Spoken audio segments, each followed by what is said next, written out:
for the cause, because usually you're not having a lot of condensation or anything. Yeah. The only reason it's wet over here is because we opened this. So just kind of pay attention to it every once in a while. Come out here, look at it, because what can happen is the pump can spring a shaft seal leak.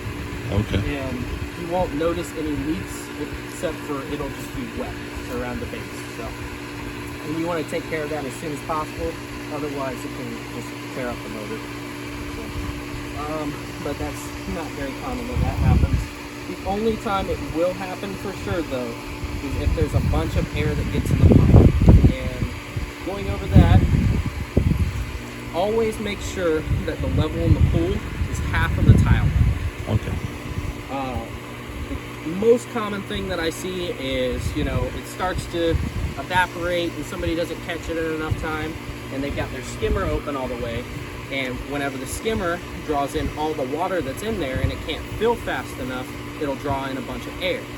Well, when the motor is running and there's a bunch of air in there, it starts to generate steam, and the steam will actually start to melt the PVC.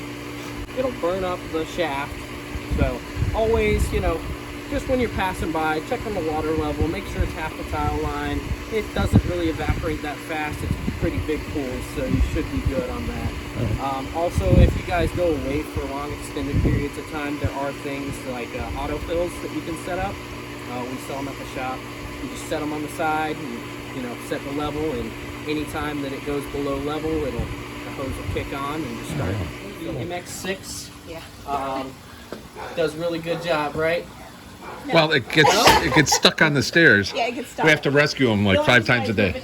I might be able to adjust the suction to it, okay, and I'll kind of go over that with you guys as well. So basically, the pump only has so much power, right? So it might be like, what, a 2 horsepower pump or something like that. You've got 3 items. You've got your main drains, which are those 2 at the bottom, your skimmer, and your cleaner on the suction side. This is where the pump's pulling in the water, and obviously the return is your fountain over there and your jets and everything. So in order to send more suction to something, you have to reduce the suction to other items. So say you want to send more suction to the cleaner so he'll run better, he'll run around a little quicker or something like that. The one that I always recommend to reduce is the main drains, because if you have the main drain pulling and then the cleaner runs over top of it and it is also pulling at that same amount of suction, it's just going to get stuck and it's just going to stay right there.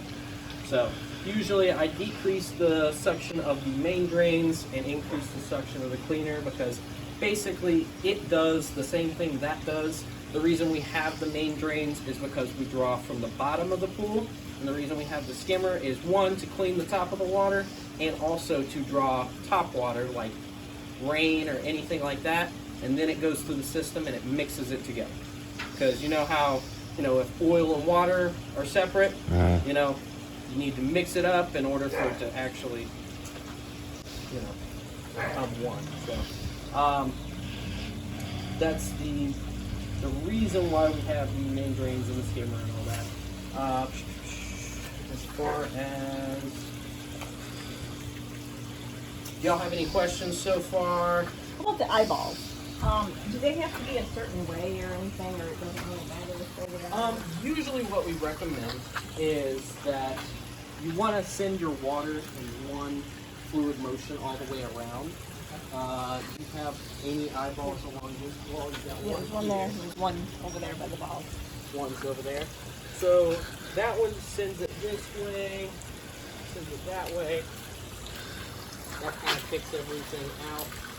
I would say that's probably the best setting for it, because what you want is for the water to continuously kind of move in a circle. Okay. As it passes by the skimmer, anything that's on the top will just kind of get pulled in.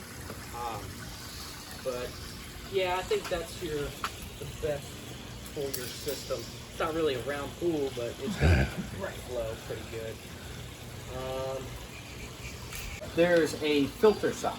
So basically, instead of just being the little basket that they can float right through, you take this little metal bar out, and there's a, it's kind of like a like pantyhose almost that goes in here, and it's very fine mesh. And whenever you pull them out, it just catches in there, catches a lot of little debris, and it actually helps out with extending the life of the filter. Okay. So, Because then when you pull it up through, you'll also get the stuff on top going through it. Yep. And It's kind of like a strainer almost as well. This right here, this is called a weir door. Basically, it allows only enough water, and it kind of creates that suction that pulls the stuff in. Otherwise, it would just kind of float around and then float back out and everything. So whenever it kind of just barely floats up and down like that, it's doing what it's supposed to. If you ever notice that for some reason you're hearing a lot of sucking noises coming from the skimmer, but the water level's fine, just check this door. Sometimes it can get stuck in the up position like this and just block, and you see how it's starting to drain the skimmer out. Yeah. So okay. sometimes it'll get stuck just kind of cockeyed or something in there. Now we also have this other thing, because I hate all the bugs and stuff. You guys recommend this, or? I mean, that's better for the filter sock. Okay. Because it doesn't have that metal bar that goes through it. Okay. So if you wanted to use that, that's totally fine. Does it? It doesn't. It doesn't have the really right fit suction. that well. It doesn't have the right. No, it fits. It just doesn't have the right suction. Keep it down. It floats back up. Okay.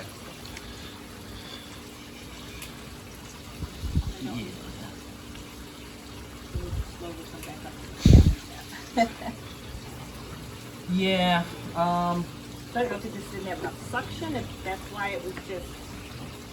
Well, each skimmer, which is this whole unit right here, has its own unique skimmer basket. I don't know if that's the one that would actually fit perfectly. Okay. The only reason this one gets sucked down is because it fits so snug in there, and it gets pulled down all the way. Okay. This one had a little bit of gapping around the Yeah. edge, so I don't know if that would.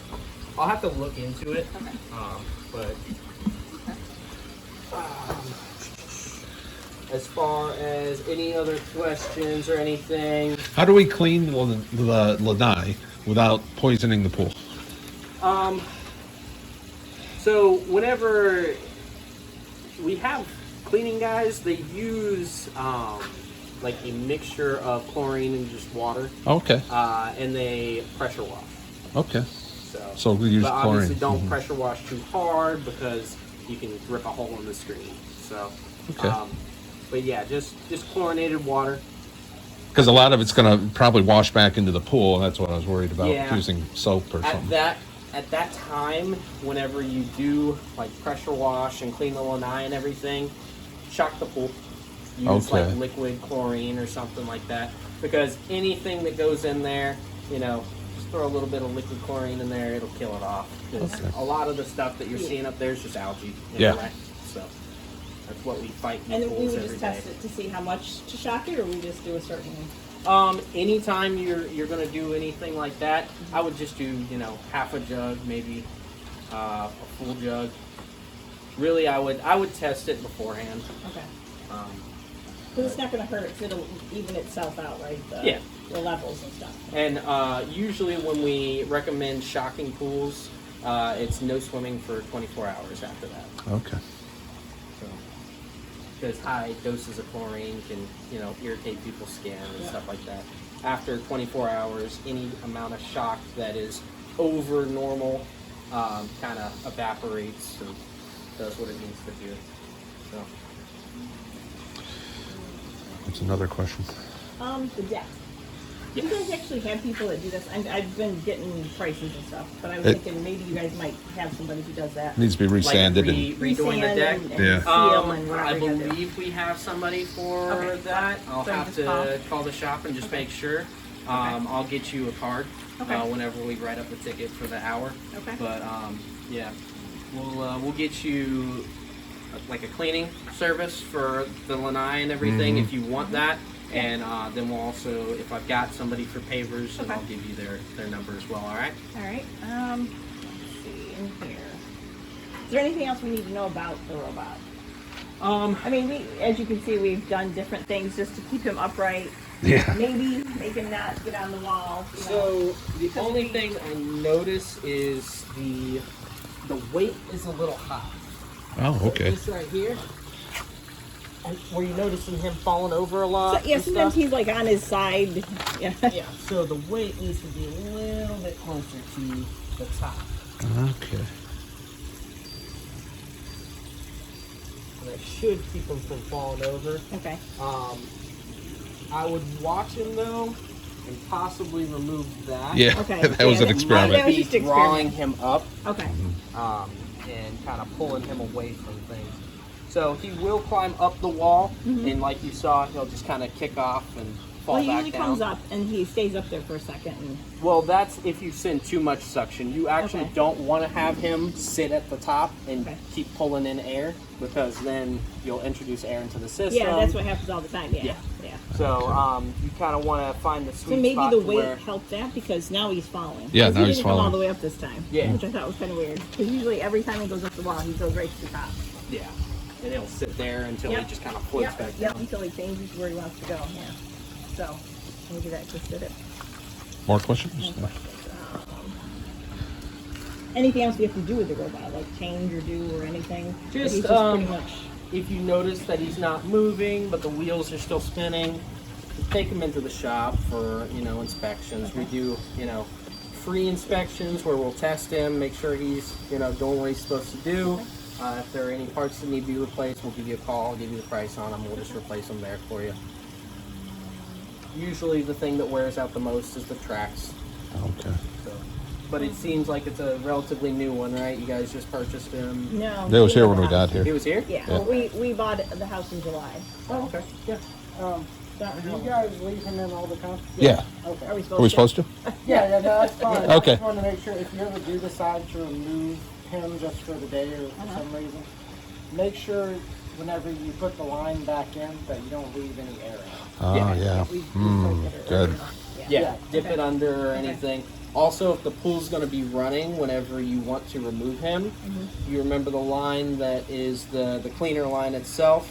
Make sure to shut that down first and then open up the main drain Okay. so that you send the water through the main drains and the skimmer versus trying to send it through this suction door that it should close if there's no cleaner in there. So, is that the vacuum door? So. Anytime you guys go swimming or anything, I do recommend pulling him out just because he's annoying. He's annoying. Yes. He's a lot. Also, whenever you pull him out, if he's going to be out for any extended period of time, do not just kind of coil the hose around. Take each section apart and lay it out Okay. flat Ah. because the hoses have memory in them, and over time you can actually just kind of bend the hose, and Okay. you'll notice he'll just kind of go in circles and just keep doing his thing. So. Yeah, and the most frustrating part, like she said, with that robot is him getting stuck in this corner. A couple Yeah. times a day, we got to come out and free him. So they do have a gearbox in there, and there should be a setting inside of it to where he will reverse after so many minutes or something like that. So just watch him. Just let him kind of do his thing. If he's not reversing off or anything, like Well, there's a that lip after- on the stairs, and I think the tracks can't touch And usually anything. sideways. Okay. Yeah, he's on his side. Yeah. So hopefully that weight will fix Yeah. that issue. If for some reason he's still doing that and he's kind of kicking off and not touching the ground, move that weight down a little bit and possibly take the little floaty off there. Okay. So, I guess how do we maintain the concrete pool over the years? Is there something we have to make sure of just that's a good one. besides keeping the test balance? the water Okay. and make sure that calcium, alkalinity, pH, all that stuff just stays in good balance. Just good water chemistry. That is really it. Okay. Because, like I said, if you don't have good calcium, you'll draw calcium out of the walls. You'll start to notice pitting, and it's just gonna tear up everything. I try to keep from ever really having algae, but if you do, it's normal. It happens. Florida, every water source wants to turn into a swamp. So, It's, Do we have to like reseal the pool like every 10, 15 years, something like that? No, with concrete. Not unless you're noticing a problem. Really. Oh, okay, good. I've had people that have gone, 30 years on the same surface, and Nice. they're just encountering their first,